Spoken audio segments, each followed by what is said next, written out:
بسم الله الرحمن الرحيم، والصلاة والسلام على أشرف المرسلين.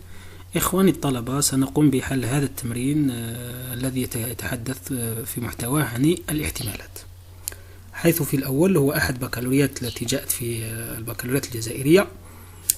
قال تعطى النتائج على شكل الكسور غير قابلة للاختزال. يعني لا أولا يعني لا تعطي نتائج يعني بالحاسبة 0 أو 1 أو لا، إنما تعطي لكم بعبارة عن كسور غير قابلة للاختزال. قال عدد التلاميذ، لاحظوا جيدا، عدد التلاميذ قسم دراسي 35 تلميذ، من بينهم كم؟ 15 بنتا، يعني يطلع لنا 15 بنت، والباقي منهم يعني اللي هي 20 ذكر، الجمع بينهم 35. يختار كل تلميذ من القسم رياضة واحدة، يعني لا يمكن أن يختار رياضتان، يعني رياضة واحدة فقط يمارسها في إطار نشاطات النادي الرياضي لمؤسسة. يعني عندنا قسم فيه 35 تلميذ، من بينهم 15 بنت و20 ذكر، عليهم أن يمارسوا رياضة واحدة فقط. على كل طالب له الحق أن يمارس رياضة واحدة. تابعوا. إذن قال 5. لاحظوا جيدا. إذن ننطلق مباشرة يعني من هنا ونتكلم. نبدأ بالأسئلة. ثم قال 1. انقل الشجرة المقابلة على ورقة الإجابة ثم أكملها. لاحظوا جيدا، سنكمل. قال إذن لو تلاحظون عندنا ذكور إناث، هذه أولا. 75 من الأولاد اختاروا ممارسة كرة القدم، و15 اختاروا كرة اليد، و10% اختاروا كرة الطائرة. هذه بالنسبة إلى الذكور. أما البنات 60% من البنات اخترنا ممارسة كرة الطائرة، والباقية أكيد كم تبقى لنا؟ تبقى لنا 40% يمارسون رياضة اللي هي كرة اليد، والباقية اخترنا كرة اليد. يعني البنات لهن اختيار رياضتين فقط، أما الذكور لهما اختيار 3 رياضات. لتمثيل هذا القسم في منافسة رياضية التي تجرى بين الأقسام أو بين المؤسسات، يتم اختيار تلميذ واحد منه بطريقة عشوائية. يعني عندنا ذكور وإناث، نختار واحد منهم فقط. الآن قال يرمز إلى جي، إلى التلميذ الولد، يعني جي يعني جارسون، ويرمز إلى اف إلى البنت اللي هي في، ويرمز لاحظوا إلى تي إلى الحادثة التلميذ يمارس كرة القدم، هذه تي، وآن كرة اليد ما، و في كرة الطائرة فولي. السؤال الأول قال انقل الشجرة المقابلة، ها هي الشجرة أمامكم، على ورقة الإجابة ثم أكملها. تابعوا أرجوكم أبنائي. سنأتي الآن إلى الشجرة ونبدأ بإذن الله بالعمل رويدا. لاحظوا جيدا، عندنا في القسم كم؟ عندنا 35 تلميذ.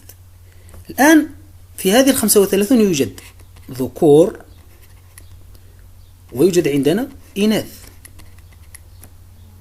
لاحظوا جيدا، كم يوجد عندنا إذن من فرع في هذا الاحتمال؟ عندنا فرعان، ها هو الفرع الأول ذكور، وها هو فرع ثاني الإناث فقط. يعني تبدأ الشجرة، ها هي أمامكم الشجرة، لاحظوا جيدا أبنائي، ها هي الشجرة فيها فرعان.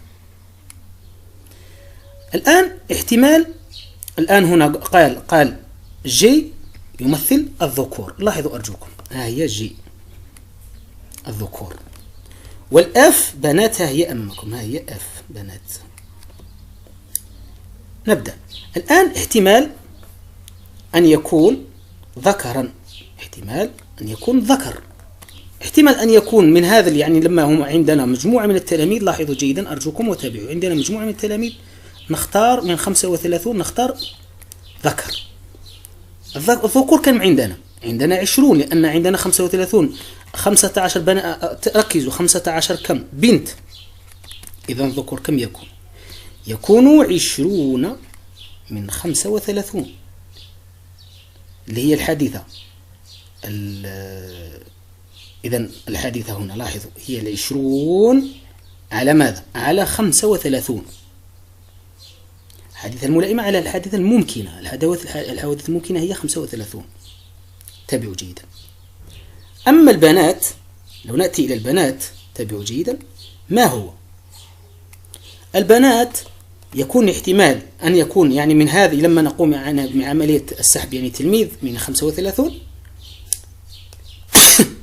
يكون 15 من الحوادث الملائمة الممكنة. الحادثة الملائمة اللي هي تلميذة من 35 اللي هي الممكن يعني الكلية. تابعوا جيدا. إذن هذا أولا احتمال أن يكون هنا احتمال أن يكون ذكر جارسون، وهنا احتمال أن تكون بنت. كيف؟ هو 15 من ماذا؟ من 35 اللي هو كل القسم، من هنا أخذ 15. الآن نكمل مع الجزء الثاني من الفرع. لاحظوا هذا الفرع الأول. نأتي إلى الفرع الثاني. هنا أصبح التخصص اللي هو جارسون اللي هو ذكر. نأتي الآن إلى الذكور. لاحظوا أبنائي، في الذكور قال 75 يمارسون كرة القدم. كلمة 75% يعني هي دائما يا أولادي هي 75 على 100 كلمة بالمئة، وها هو قام بعملية ملئها 75 على 100. لاحظوا أرجوكم. الآن نأتي إلى ماذا؟ إلى نقوم بعملية الملء. تابعوا. قال 15% ماذا؟ 15% اللي هي 15 على 100 يمارسون ماذا؟ يمارسون كرة اليد. ما لأن كرة اليد لاحظوا قال ما اللي هي أم. وماذا؟ 10% اللي هي 10 تتبع أبنائي 10 على 100 يمارسون ماذا؟ يمارسون تابعوا كرة الطائرة في. نملأ هنا في هكذا. الآن قد أنهينا مع الفرع، لأن الذكور لاحظوا عندهم 3 رياضات. عندهم 3 رياضات. لاحظوا الذكور عندهم 3 رياضات. الآن نأتي إلى البنات. البنات عندهم رياضتان فقط. لاحظوا البنات عندهم 60% اللي هي 60 على 100. ماذا يمارسون؟ يمارسون كرة الطائرة في. ها هي أمامكم، ها هي 60 على 100. تابعوا أرجوكم. ماذا تبقى لنا؟ وبقي يمارسون كرة اليد. ما هي كرة اليد؟ ما كم هي؟ 40 على 100، لأن بقيت 60% من 100 تبقى 40%. لاحظوا أبنائي، بحيث ماذا تقول قانون الاحتمال؟ لما تقوم بجمع هذا الفرع مع هذا الفرع الذي معه في نفس الفرع، أعلموا أن لا يجب أن تجدون واحد. يعني لو حتى تعرف نفسك أنك صحيح. لما تجمع هذا مع هذا يجب أن تعطيك واحد. وأكيد ها لاحظوا 20 زائد 15 35 على 35 تعطيكم واحد. الآن كذلك لو نأتي إلى هنا نقوم بجمع هذا مع هذا مع هذا يعطيكم واحد.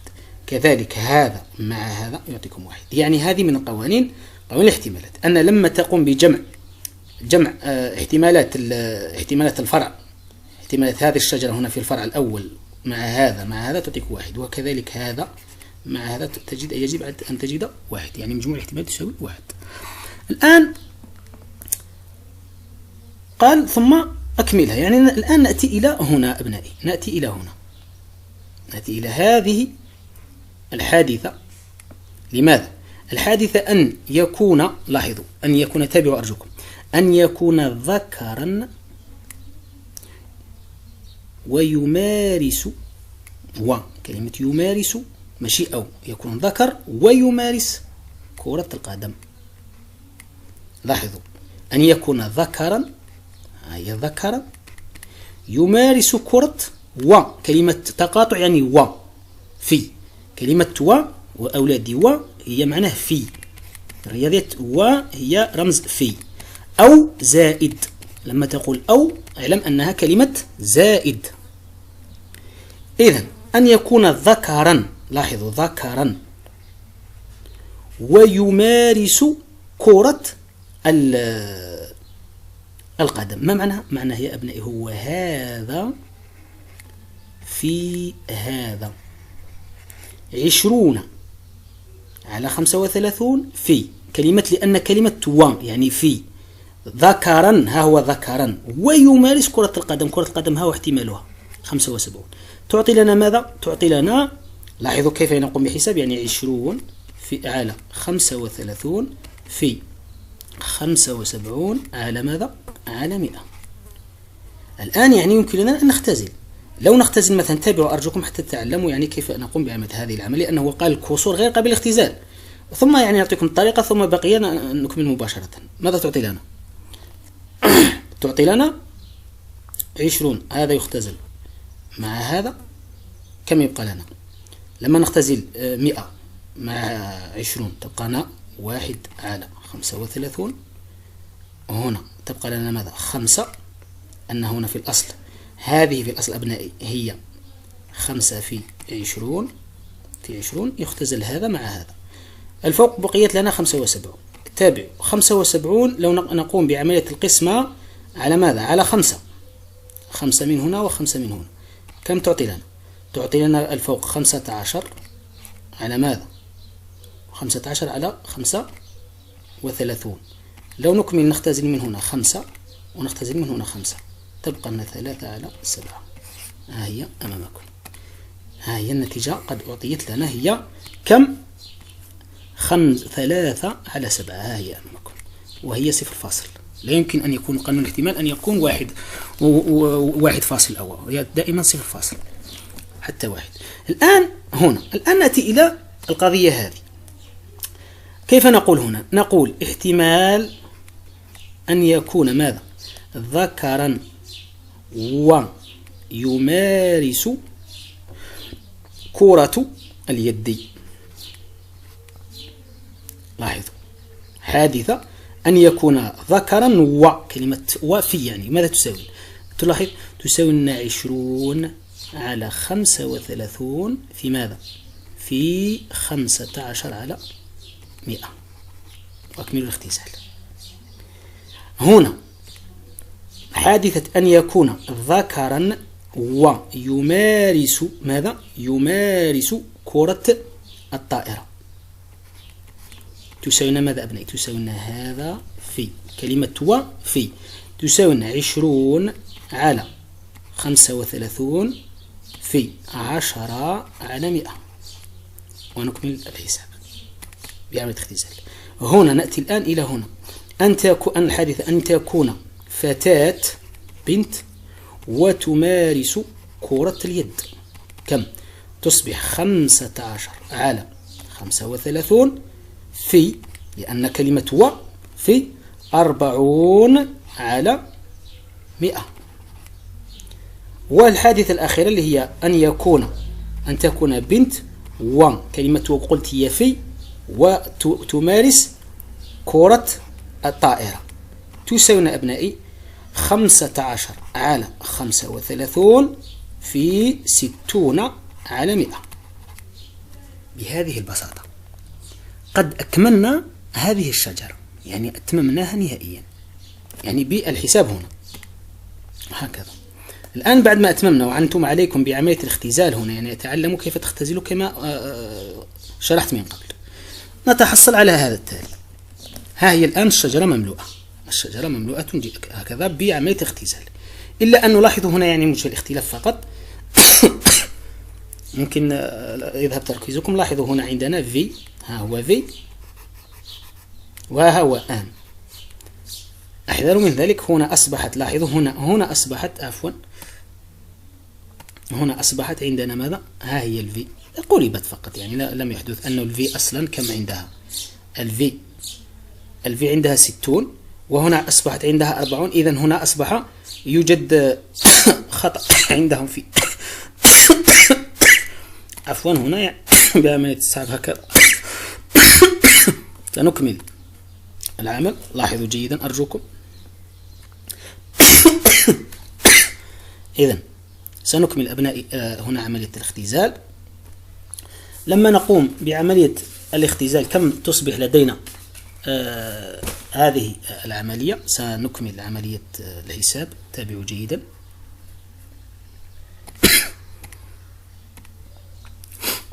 إذا لاحظوا كم نجد هنا. لاحظوا أبنائي، نجد هنا لو نقوم بعملية الحساب سنكمل الحساب هنا. لاحظوا إذا هنا أعطيت لنا 3 على 7، وهنا قلت نختزل بنفس القاعدة، تصبح ماذا؟ تصبح تساوي لنا 1 على 35 في 15 على كم؟ على 5. تصبح تساوي لنا كم؟ سيختزل هذا مع هذا، تصبح كم؟ تصبح لنا 3 على 35 في ماذا؟ نعم قلت 3 في 35. إذا هنا اختزن 5 بقيت 3 ذهبت، تبقى هكذا. هذه النتيجة. الآن نأتي إلى هذا العمل. كذلك هنا ماذا يختزل؟ يختزل هذا مع هذا، كم تبقى لدينا؟ تبقى لنا 1 على 35 في 10 على 5. لاحظوا 10 على 5، نختزل هذا مع هذا يعطينا 2 على 35. نأتي الآن إلى هذا. لاحظوا جيدا أرجوكم حتى تتعلموا يعني. تعطينا نختزل نعم سنختزل هذا مع هذا، تبقى لنا الفوق كم؟ نختزل 5، تبقى لنا 3 على ماذا؟ ننتبه فقط 5. قلت هنا نختزل 5 وهنا 5 على 7 في نختزل من هنا 0 ومن هنا 0، تصبح 4 على 10. تصبح تساوي لنا، سنكمل عملية اختزال هنا 2 تعطينا لنا 3 على 7 في ماذا؟ في 2 على 5 تعطينا كم؟ تعطينا 6 على 35. لاحظوا جيدا أرجوكم أنا يعني أعمل معكم حتى تتعلموا. هنا تعطينا لنا كم؟ أختزل هذا مع هذا وهذا مع هذا، تبقى لدينا 3 على اختزلنا 5 على 7. تابعوا أرجوكم يعني حتى نتميم الحساب يعني صحيح 100%. 3 على 7 في 6 على 10 تساوي لنا، نختزل هذا مع هذا، كم تعطي لنا؟ تعطينا 3 على 7 في 2 على 5 تعطينا ماذا؟ 6. لاحظوا إذا قلت هنا نختزل 2 تعطينا، لا عفوا تعطينا 3 لأن هنا نختزل 2 وهنا 2 تبقى 5. 3 تعطينا 9. أرجوكم تابعوا، تعطينا 9 على ماذا؟ على 35. هذه هي القيم. لاحظوا هذه هي القيم الصحيحة لهذه العملية. إذن بهذه الطريقة قلت أتممنا استخراج هذه الحادثات. الآن نكمل مع بقية الأسئلة أولادي. قال احسب الحادثة PV احتمال أن تتحقق الحادثة V. ما هي الحادثة V؟ الحادثة V هي ما هو احتمال أن يكون التلميذ يمارس، لاحظوا يمارس كرة الطائرة. لم يقول هنا بنت ولا ذكر، قال احتمال أن يكون تلميذ فقط. إذن كيف نقول؟ نقول حساب، تابعوا حساب PV. ما معناها؟ يعني هنا أولادي كي يعني الشرح الأصلي هنا أن يكون احتمال أن يكون احتمال، نقول هكذا احتمال أن يكون تلميذ واحد يمارس ماذا؟ كرة ماذا؟ السلة، كرة السلة. هذا التلميذ واحد، لم يقل ذكر أم أنثى. ما معناها؟ معناها أبنائي لو نلاحظ هنا إلى الشجرة نلاحظ أن يكون احتمال أن يكون ذكر جارسون، هذا واحد. كما يمكن إذا نقول هكذا PV يمكن أن يكون ماذا؟ أن يكون ذكرا، يمكن أن يكون ذكرا يمارس كرة السلة، يعني هذا 2 انتبهوا على 35. أو ماذا؟ أو بنت لاحظوا، أو تكون بنت تمارس ماذا؟ كرة السلة، كرة الطائرة، عفوا كرة الطائرة، عفوا هنا في يعني فوليم كرة الطائرة، لم تكن كرة السلة. تتابعوا أرجوكم، تابعوا ما معناه. لاحظوا أن يكون ذكرا يمارس، ها هو الاحتمال. أو كلمة أو هي زائد يا أولادي، هي زائد. أو تكون فتاة تمارس كرة ماذا؟ كرة الفولي. كرة الفولي هي ماذا؟ هي 9 على ماذا؟ على 35. لاحظوا هنا أن يكون ذكرا، وهنا أن تكون فتاة، تصبح ماذا؟ تصبح 11 على ماذا؟ على 35. هذا هو احتمال أن يكون تلميذ يمارس كرة ماذا؟ كرة الفولي. لو قال مثلا احتمال أن يكون ما هو احتمال أن يكون يمارس كرة اليد، ماذا نقول؟ نقول هذه اللي هي الفتاة، احتمال الفتيات زائد احتمال الذكور، ونقوم بعملية الجمع بينهم فقط. الآن نأتي إلى الثالث. لاحظوا ثالثا قال احسب احتمال الشرطي. لاحظوا الاحتمال الشرطي هنا ثالثا، انتبهوا فقط. الاحتمال الشرطي، الاحتمال الشرطي ما هو؟ اللي هي حادثة. لاحظوا هنا أن يكون لاحظوا أن يكون ذكرا يمارس كرة الفولي، إلا أن هذه الحادثة يجب أن تكون موجودة، يعني حدثت بشرط، لهذا سمي شرطي. أن يكون، لاحظوا، أن يكون من ماذا؟ أن يكون من قائمة لاعبي الفولي، إلا أنه اشترط عليك أن يكون ذكرا. لاحظوا لي هنا لم يقل ذكر أو أنثى، قال يلعب فولي، يلعب كرة الفولي، إلا أنه هنا لا، هنا زاد شرط، خصص الأمور، خصص أنه يكون عليه أن يكون ذكرا. كيف يقول قانون الاحتمال الشرطي؟ يقول بي في لأن يكون جارسو يساوي ماذا؟ احتمال أن يكون ذكرا يمارس كرة الفولي على ماذا؟ على بي في، على ماذا؟ على بي في. هنا أن يكون ذكرا، احتمال أن يكون ذكرا يمارس الفولي تساوي لنا. لاحظوا أبنائي، لاحظوا كيف نفعل. نأتي بهذه القيمة هي عندنا، لاحظوا أرجوكم، ها هي أمامكم الفولي للذكور اللي هي كم؟ هي 2 على 35 على بي في، ها هي أمامكم اللي هي كم؟ 11 على 35. يذهب هذا مع هذا، يبقى لنا كم؟ 2 على 11. هذا هو احتمال أن يكون، يعني حادث شرطي، أن يكون يكون لاعب من الذين يلعبون الفولي، إلا أنه يكون ذكر، خصص، يعني هنا شرط أن يكون ذكر.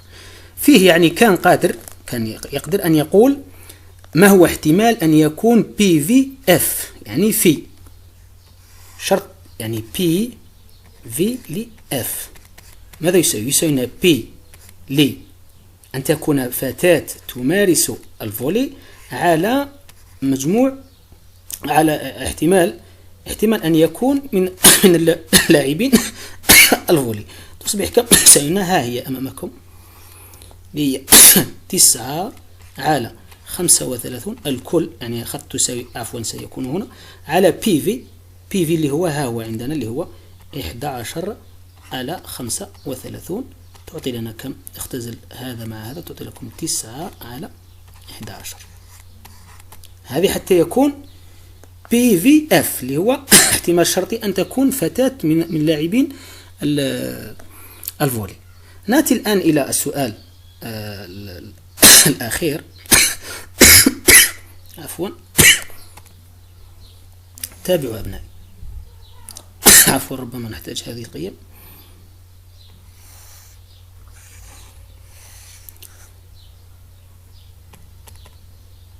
لاحظوا هنا قال رابعا: احسب احتمال أن يكون التلميذ المختار لا يمارس كرة القدم.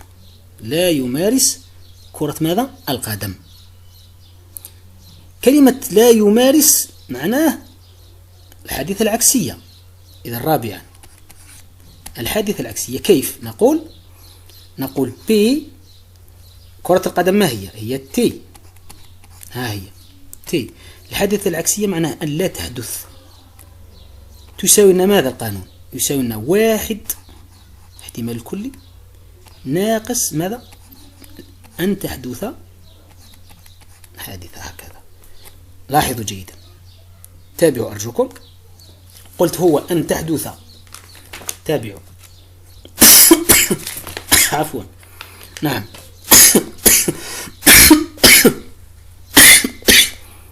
تساوي لنا، لاحظوا هنا الاحتمال الكلي اللي هو مجموع الاحتمالات كله هو الواحد، يعني مجموع كل الاحتمالات يكون 1 ناقص. لاحظوا هذا يسمى الحادثة العكسية، أن لا تكون لو كان مثلا من الذين يلعبون كرة القدم. ها هي نسبته أو ها هو احتماله. إلا هنا قال هنا لا، أن يكون ليس من تلك. يعني ماذا نقول؟ 1 ناقص حادثة أن يلعبوا كرة القدم اللي هي كم؟ 3/7 تساوي لنا كم؟ سنقوم بتوحيد المقامات. هنا 7 تصبح كم؟ 4/7. هذا هو احتمال أن لا يكون أي تلميذ يمارس كرة القدم. يقول أحدكم كيف؟ لأن كرة القدم متعلقة بماذا؟ متعلقة إلا بالذكور، لهذا قمنا بهذا العمل. لو كانت بالإناث كذلك لدخل هذا الشيء، إلا أنه كانت متعلقة إلا بالذكور. هكذا. وأتمنى أن يعجبكم أبناء الشرح، وزوروا موقعنا الموجود أسفل الفيديو ليصلكم جديدنا بإذن الله. كما أرجو منكم أن تدعوا لنا بالصحة كي نكمل معكم المسير، وجزاكم الله خيرا. شكرا.